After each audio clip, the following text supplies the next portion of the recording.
Rainbow Family Life Stories by Jodey Bateman. Interviews with Rainbow Family of Living Light folks conducted between 1977 and 2008. Scanned in 2018. Jodey Bateman may be contacted on Facebook. 13.D.Gipcy.Tex. The revolution was crushed. I met Gypsy.Tex in Austin when we were at the LBJ Library demonstration in June 1971. Before either one of us had heard of Rainbow. He had been a friend of Foxfire's. They were both in the Quaker Peace Vigil in front of the White House.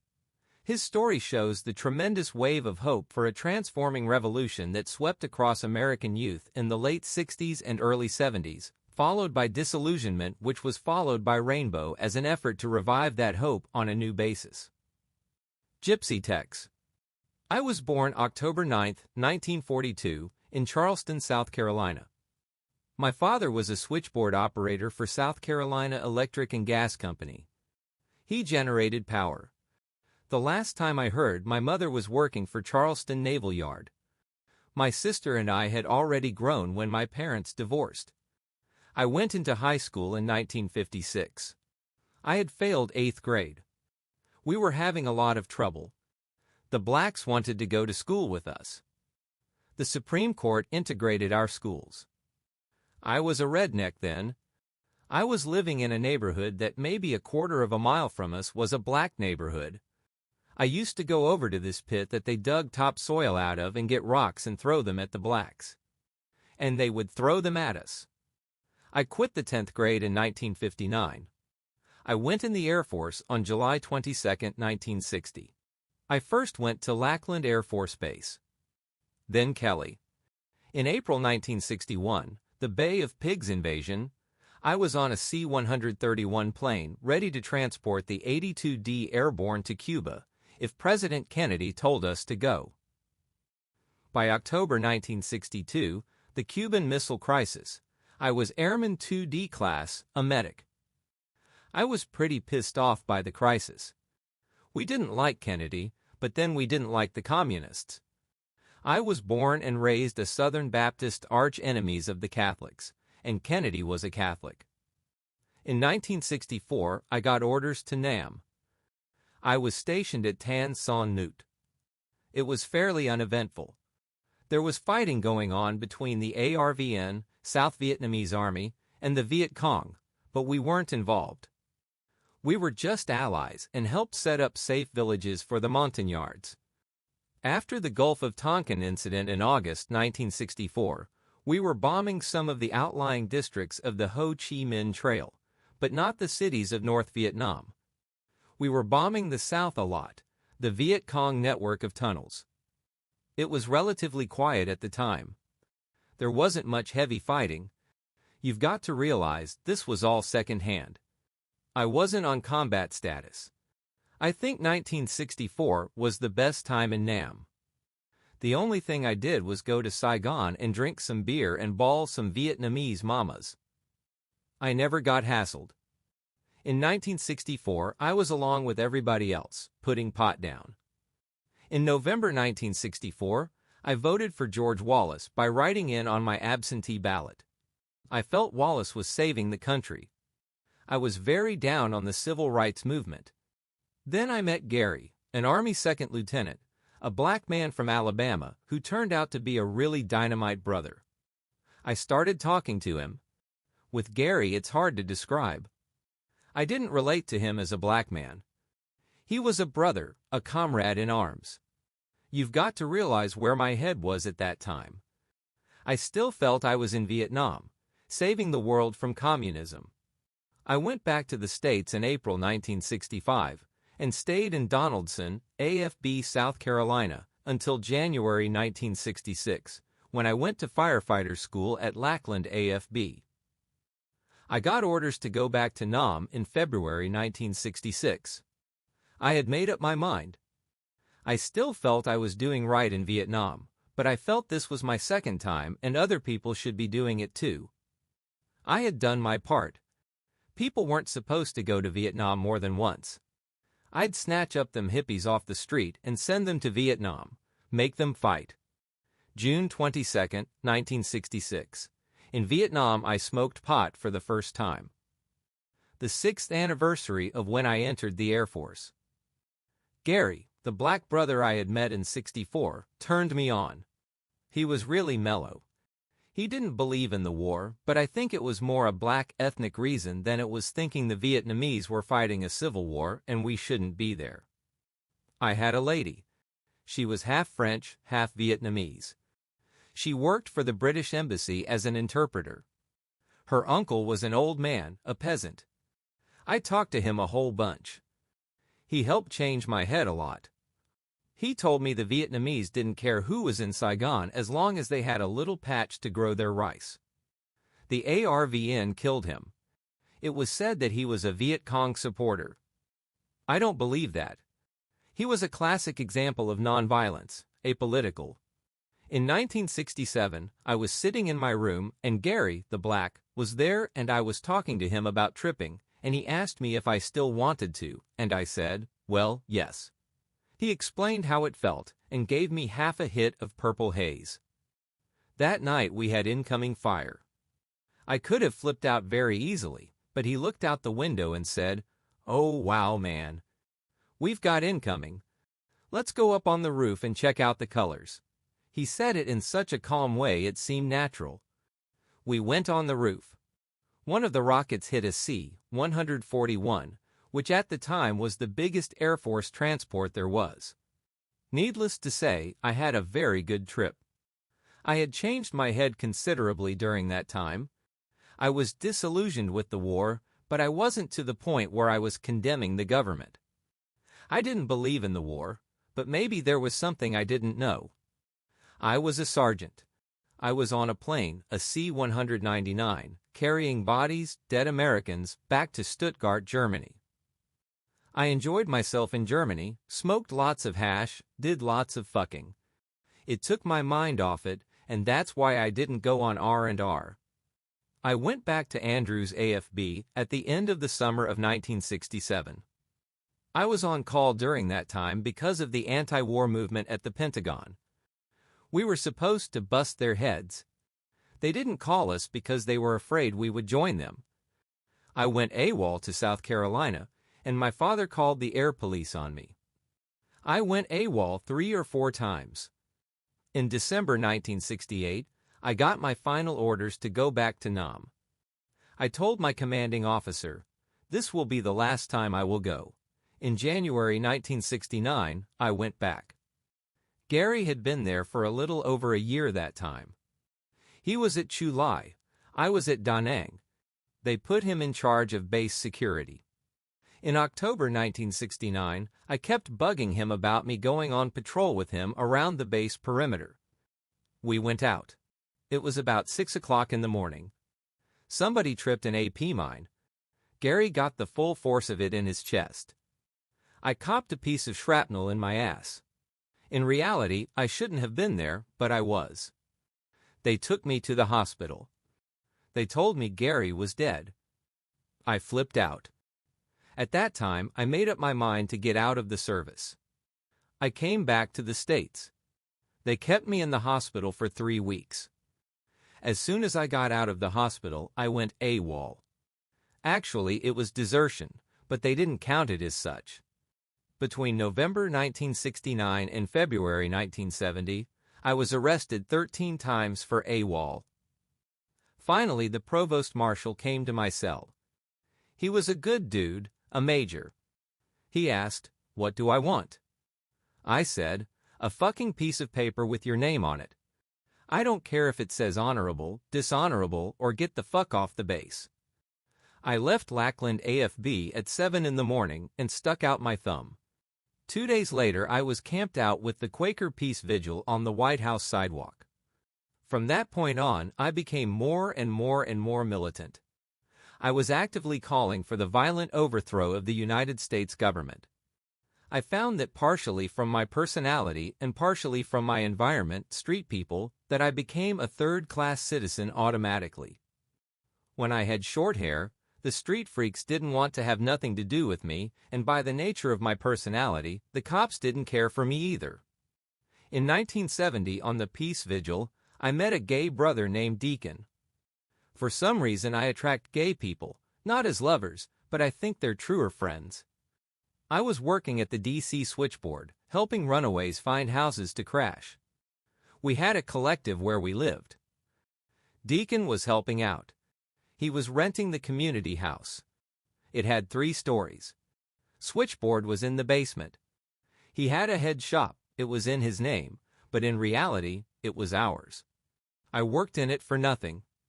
We were paying for a house for the collective out of the head shop, $200 a month. We paid for the community house out of the head shop profits, too, $175 a month. I went to California and met a gay brother I had known in the service, Joel, who was writing for television. I stayed in his house for about 6 months, and during that time I met Frank Sinatra and Janis Joplin.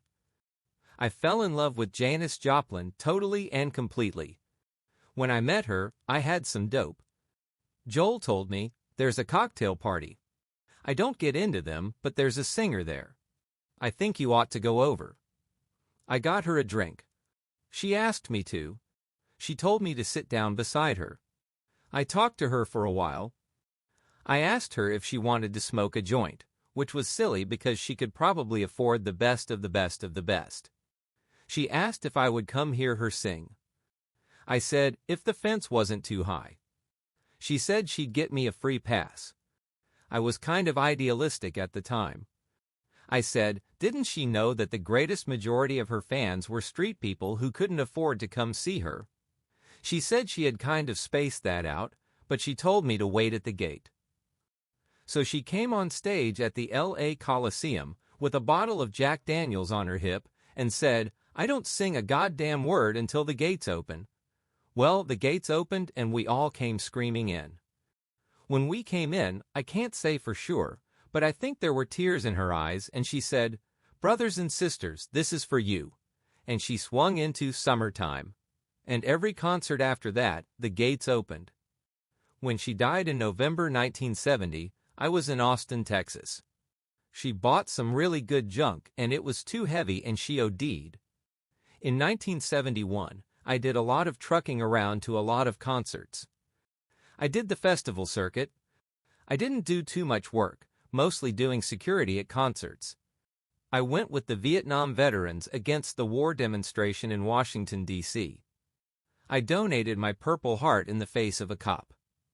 May Day that year, I was working for Information Referral in Washington, D.C. on DuPont Circle.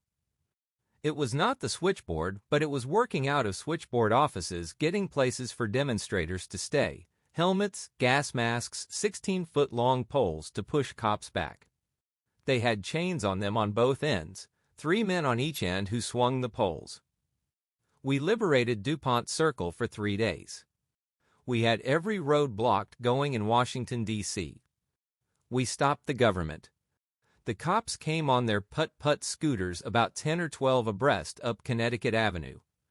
That's where the 16-foot poles with chains came in real handy. We took out the first 6 rows of cops. We didn't care about if they shot. We were fighting a revolution. If they opened up, we would have to. I think there was about 100 guns in DuPont Circle at the time. Georgetown University had our medical facilities. We had lawyers from them and legal aid who were working overtime. We had about a $20,000 slush fund for bail bonds. As fast as they took us to jail, we were getting out. I got arrested and put in the stadium with 15,000 other demonstrators. We had a sort of mini riot at the stadium. I think about 3,000 or 4,000 people broke out. I understand that while I was in the stadium that the cops took DuPont Circle. I don't know because by the time I got out of the stadium, it was in our hands. I was working in an ambulance. A sister was pregnant. She went into labor. A park pig came running up. He was going to shoot her in the face with tear gas. I kicked him in the face. I drove off with her in the ambulance. She had a fine revolutionary baby boy named Freedom. I think the government declared martial law, not that it made any difference. It's pretty much hazy after that. After I got off the ambulance, There was a bunch of park pigs riding horses across Key Bridge at about 15 or 20 militants on the bridge. The cops tried to crowd everybody. Keep walking. Keep walking. Horses are very intimidating. I really hated to do it, but I threw some pepper in a horse's face. The horse sneezed. When the horse bolted, the cop brought his billy club across my face and broke my jaw in 3 places. I went to Georgetown and got my jaw wired.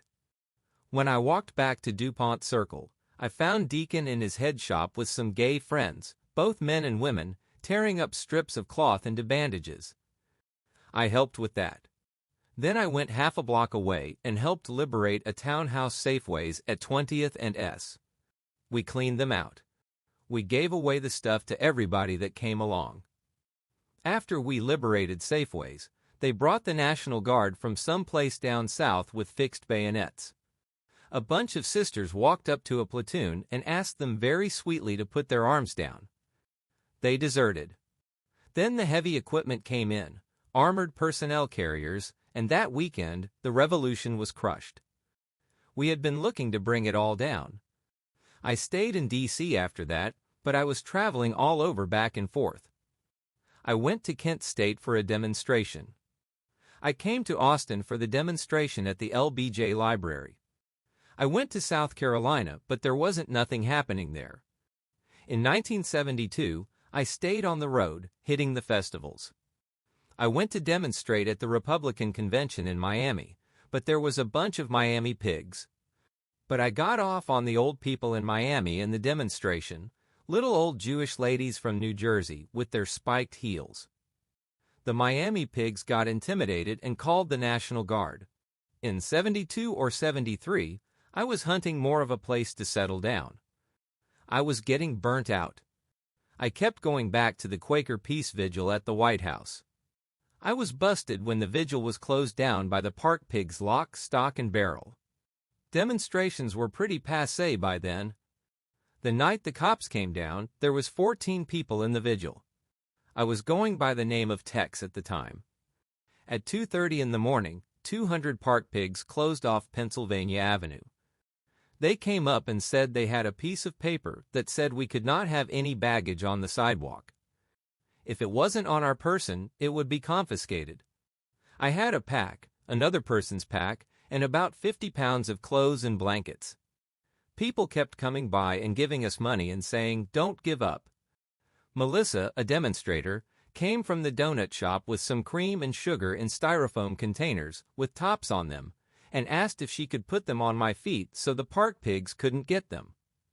I said, "Sure, but my feet are bony." She put them on my feet. But the cream container had a hole in it. It tipped over, and about half a dozen drops of milk dropped on the sidewalk. A park pig came running up to me and said, "Lick it up." I said, "What?" He says, "God damn you," I said, "lick it up." I gave him one of the sweetest smiles I have ever given anybody in my life and said for him to shove it up his ass. He started to grab my arm. Melissa Kelly, 5 feet tall and nothing but nitro, ran up and said, "Don't you hurt him." He grabbed her and threw her against the White House fence. She came off the wall like a banshee, and I'll bet he's got the claw marks on his face to this day. John the anarchist was standing there with a communist flag. He raised his arms and screamed at the top of his lungs, "Troops in the trees, take aim!" 200 park pigs hit the ground. They grabbed John and Melissa and threw them in the car. They grabbed me, twisted my arms behind my back, handcuffed me, kneed me in the stomach, and threw me in the car. They took us to Park Pig headquarters. For some reason they were intimidated. They didn't know how to handle us. I think it was because of Melissa. She kept screaming "motherfucking pigs" this and that. I told this cop he was a punk motherfucker. He wasn't man enough to fight me without my handcuffs on. We went on arraignment. The Quaker House got us out. They dropped all charges. After that I did some traveling. I hit the road for a while. Then a brother told me about Free State, 600 acres, 75 miles south of D.C. where anybody could set up a house. I lived at Free State for a year or more. In May 1973, I met a lady there, Donna. We lived together for 2.5 years. I grew pot. We grew vegetables and built a 3-room house. Donna had my daughter Kelly there, named after a buddy I was on the road with for 2 years. I really loved that little lady. We hitched to the 1973 Rainbow Gathering in Wyoming. Donna was pregnant with Kelly at the time. We really had a hard time going out there and coming back. Lots of pigs around there. They kept asking me my name. I kept trying to tell them my name was Tex. We hitched back from the gathering, went to D.C., saw Deacon, rested up and ate good. I had a little blue tick hound, name was Skinny. Somebody kicked Skinny in the stomach. She died of massive hemorrhages. We went back to Free State. We left there and moved to 140 acres in Pittsboro, North Carolina, swamplands. The farm hadn't been farmed in 22 years. We lived in an old mule barn. I had my best dope crop there. The tallest pot plant grew 22 feet tall. The owner of the land wrote me that he knew what I was doing and that we had to go. In August 1974, we moved to Chapel Hill. I had in mind to burn down the house, but 2 wrongs don't make a right. We had a boy named Patrick Lee, for Robert E. Lee. After he was born, a brother named Brian fell in love with Donna, and I moved out and they started living together. I kept going back to see them for about 6 months. For some reason, Donna developed a hatred of me. I think it was because she couldn't understand how I could understand. I don't hold any ill feelings toward her at all. I'm just very sad I don't get to see my kids. If her and Brian get married, I know I'll see my kids. Brian is one of the finest brothers I've ever known. I came to New Mexico in 1976. I really wasn't heavily involved in Rainbow then. I copped food stamps and gave them to Jay, Son, and Feather and headed to South Texas to pick some peyote. I went back to Austin with 50 or 60 pounds of peyote. I walked with my bag of peyote down Guadalupe Street. I heard a voice behind me say, "Where you been, man?" I said, "South Texas."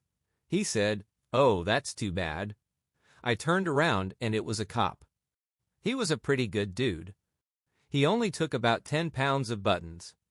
I went out to Hippie Hollow by Lala Travis outside of Austin and lived for a while and partied. Then I went to the Rainbow Gathering in New Mexico in June 1977. I got there when there was only 22 people there. It was the most beautiful experience I've ever had in my life. I got my head together more than it ever was. I mellowed a lot. I left on July 1st because so many people were coming in and I don't like crowds. But I wouldn't give up that experience for the world. I went with a lady I met at the gathering to Willie Nelson's picnic in Tulsa. Then we went to Rock Springs, Wyoming, and I worked on an oil rig. She didn't like the area, so she left. I was the token hippie on my oil drilling crew. My driller was a stone-cold redneck.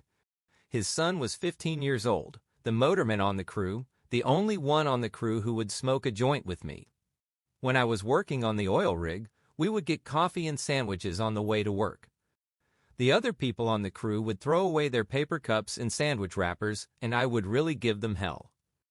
My driller got mad at me and I said, "Look, that's partly my land that you're littering." And then, when I was about to leave Wyoming, another guy came on the crew and he started to throw a paper cup out the window, and my driller pulled the car over and said, "We don't litter here." I saved $1,000 from the oil rig and hitched down through Boulder and met a lady from Northeastern University. We moved into a house. Then she met up with a dude with a van who was going to the Yukon and she wanted to go with him. She liberated me of my money. So I went down to Austin and spent the winter at the Rainbow Co-op House. I liked it at first, but toward the end, after the killing and the uptight vibes and Richard trying to play God. I met Richard and Michelle at the gathering in New Mexico. He was really a mellow dude. I fell in love with him and Michelle. But Richard just got so burnt out at the Rainbow House that he couldn't cope. The biggest thing that really bummed me out was one night there was a brother sitting in the room with Richard and Michelle. I stepped up to the door and this brother says, "Why can't we do it through love? If we have to put people out, put them out, but let's not be violent." Richard said, "If you don't like the way it's being done, get out." I said, "But Richard, he's right." He said, "I'm tired of you too." "Get out," I said. "No, I won't." Next day I moved out on the land someone was letting the Rainbow family use. There was a bunch of drunks there. I was out there maybe a week. So then I came out to this place in the desert. I count on staying out in the country in the West for several years. My greatest desire in the world is to be a hippie dope farmer.